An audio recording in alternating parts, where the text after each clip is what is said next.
सभी बच्चों को मेरा नमस्कार। किड सर्कल में आप सभी का स्वागत है।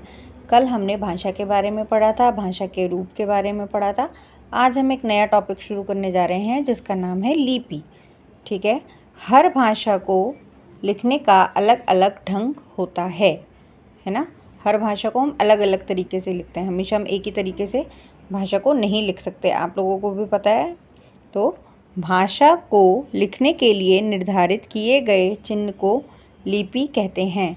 यानी जिस तरीके से भी हम अपनी भाषा को लिखेंगे वो उसके जो चिन्ह निर्धारित हैं, यानी हमने कैसे लिखा है, उन्हें ही हम क्या कहते हैं, लिपि कहते हैं। प्रत्येक भाषा की अपनी लिपि होती है। कुछ प्रमुख भाषाओं की लिपियाँ इस प्रकार हैं, जैसे हिंदी और संस्कृत। जो भी हम लिखते हैं बेटा, हिंदी और संस्कृत हमारी अपनी भाषा है, इसे हम देवनागरी लिपि में लिखते हैं।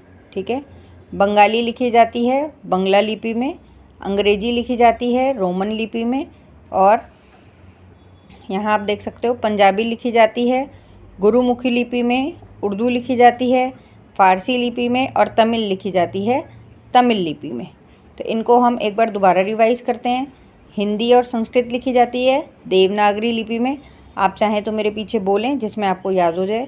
हिंदी और संस्कृत लिखी जाती है देवनागरी लिपि में, बंगाली लिखी जाती है बांग्ला लिपि में, और अंग्रेजी लिखी जाती है रोमन लिपि में, पंजाबी लिखी जाती है गुरुमुखी लिपि में, उर्दू लिखी जाती है फारसी लिपि में, तमिल लिखी जाती है तमिल लिपि में।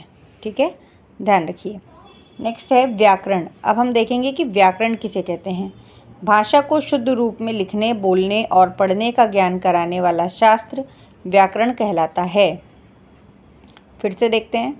भाषा को शुद्ध रूप में लिखने, बोलने और पढ़ने का ज्ञान कराने वाला शास्त्र व्याकरण कहलाता है। जैसे क्या तुम पुस्तक पढ़ लिए। अब इसने क्या बोला, क्या तुम पुस्तक पढ़ लिए। नहीं, मैं अभी पुस्तक नहीं पढ़ा हूँ। तो बच्चों ऊपर दिए दोनों ही वाक्य गलत हैं, है ना। क्या आप किसी से ऐसे बोलते हो, क्या तुम पुस्तक पढ़ लिए, क्या तुमने पुस्तक पढ़ ली। फिर सामने वाला जवाब देता है नहीं, मैंने अभी नहीं पढ़ी। तो ये दोनों ही वाक्य गलत हैं। क्यों? क्योंकि यहाँ पे सही व्याकरण का प्रयोग नहीं किया गया। बच्चों ऊपर दिए दोनों वाक्य ही गलत हैं। उनका शुद्ध रूप इस प्रकार से है, क्या तुमने पुस्तक पढ़ ली।